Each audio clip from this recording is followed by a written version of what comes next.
Hi, my name is Jason T. Ingram. I was born and raised in Oregon. I'm coming to you from the high desert in central Oregon.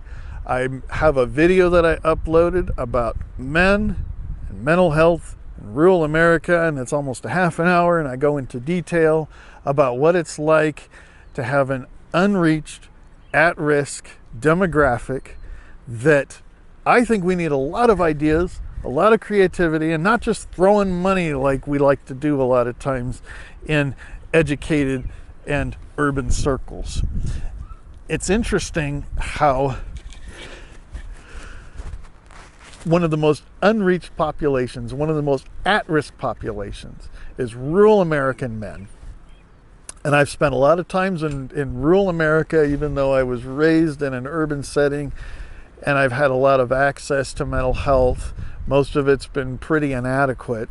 But the thing I've noticed that once I leave the city and I see that there's a lot of men who suffer in silence and they don't know how to open up because of their environment is not so much a nurturing environment to where they feel safe. They especially don't feel safe when you got somebody who's overly educated from a university, from a big city, and they've got a clinical perspective, and it's based in a political and religious paradigm that's probably contrary to theirs, that makes them feel more unsafe, and it doesn't cater towards men. A good example of that, you just go online and you start looking up video logs and things like that about mood disorders and depression, a lot of stuff like that, and you won't see as many male faces. Now, men and mental health in urban areas is on the rise, and I think men are feeling more comfortable, especially when it comes to all this awareness about PTSD, especially young military veterans and things like that, and I love that. I think it's great. I think we are making progress in that. But what I want to say here is that I've noticed, based on my experience having lived in a lot of rural areas, and I've talked to a lot of guys, and I've had a lot of people listen to me in these areas, which I find very interesting because I currently don't hold any positions, although I have taught classes on mental health stuff, and I have gotten a certificate for peer support specialist training and stuff like that, and I've done most of this volunteering work on my own, some of it under the umbrella of an organization. I've also noticed, though, that when it comes to the average guy, especially the average conservative, heterosexual, American, rural male, that we do more to get him to feel unsafe in these environments where he really needs help. He wants to get help. Or maybe he's forced to get help because a member of his family or his wife says, you got to do this and that, or they think he's got a substance problem, whether he does or not, or there's been either an alleged or some type of violent crime that he might have committed or that he might have threatened, that he's forced to go into some type of mandatory mental health, and that works out sometimes. Sometimes it doesn't. When you send a guy to anger management, what you're saying is, I'm taking away your choices, I'm taking away your power. And it really is counterproductive. But if you give a guy the tools and you make him feel safe and you draw him in to an environment where he's going to be like, hey, I can open up, I can tell them whatever's going on inside of me. I'm not going to feel judged. I'm not going to feel judged for my political and religious beliefs. And what happens is that we got this tolerant and affirming stuff that comes in from from urban progressive institutions, especially education and urban area governments and nonprofits and things like that. And the self-care practices are geared more towards Eastern thought, which I don't have a problem with. It's just that when I see those being taught, especially in rural areas, I know that we're just basically telling people that, okay, I'm from this educated community. I know more than you do. I'm going to come from the city to the country, and I'm just going to teach you and tell you what to do and this kind of stuff. And it's going to contradict your politics and your religion. And then we wonder why people don't show up, especially why guys don't show up.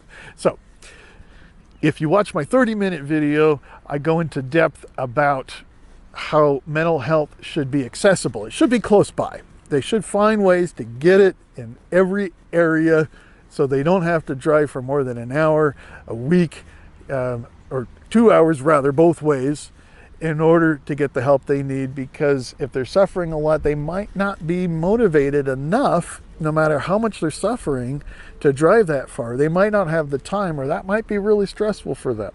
The other thing, it's got to be affordable. Insurance or sliding scale or low copays, or whatever it is, it's got to be affordable. And if they're on Medicare or something like that, it's got to be legitimate. It's got to be substantial. It can't be the cheap providers that you get on Medicare and stuff like that.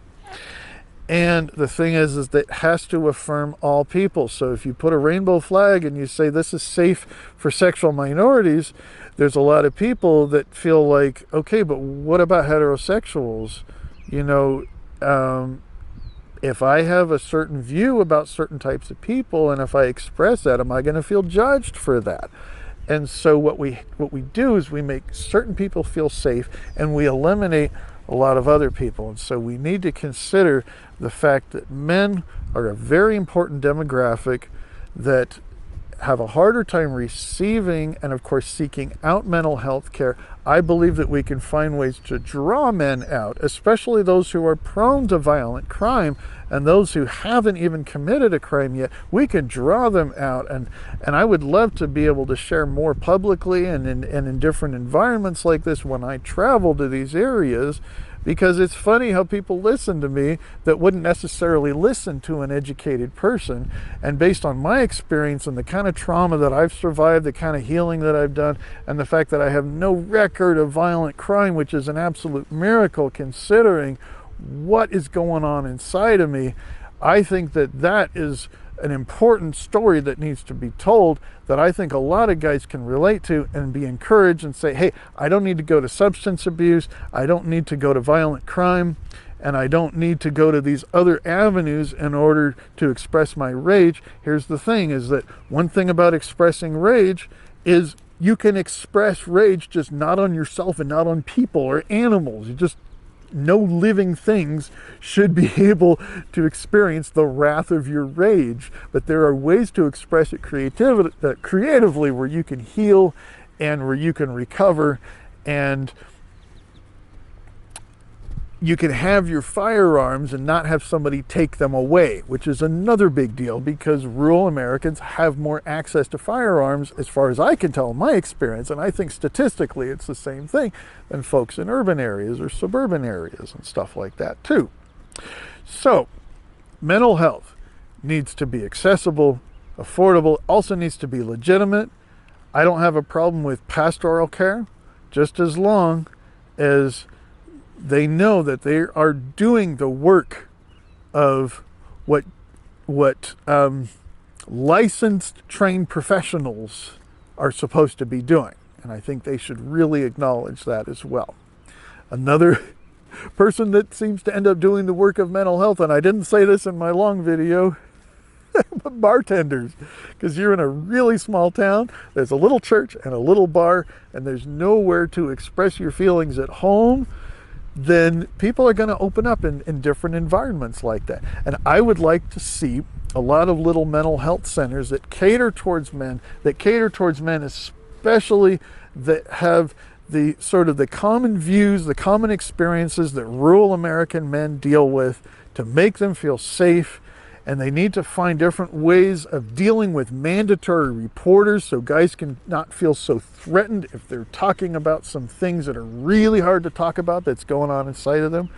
I think that when men suffer and suffer and suffer, that needs to be acknowledged before they go into self-harm, before they go into substance abuse, and of course before it leads to suicide and violent crime. I believe we can draw men out, we can be creative, and we can have stories about guys saying, hey, I had some automatic firearms, or I'm stockpiling them. I was planning to do this and I didn't do it because these people drew me out and they made me feel safe for coming to a place to get healing from my trauma and for all the unfair treatment that I've had and people taking away my power. And men can say, hey, these folks gave me power. They gave me choices and they gave me a voice. And that's what we need to do with rural American men.